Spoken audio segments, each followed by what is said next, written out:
ആർക്കാണോ ഗുരുവായൂരപ്പന്റെ കാരുണ്യം ലഭിച്ചത്, യഥാർത്ഥത്തിൽ അവർക്ക് ചൈതന്യ മഹാപ്രഭുവിനെ അംഗീകരിക്കാനുള്ള മനസ്സിലായി.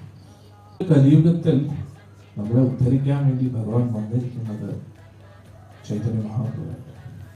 ഓരോ ജ്യോത്സ്യന്മാർ പറയുന്നത് കേട്ട് അതും കേട്ട് ഇതും കേട്ടും ചെയ്യാതെ, ഓക്കെ, അത് അവരുടെ ജോലി ചെയ്യുന്നു. സമയം നോക്കുന്നതിൽ തെറ്റില്ല, ഗ്രഹനില നോക്കുന്നതിൽ തെറ്റില്ല.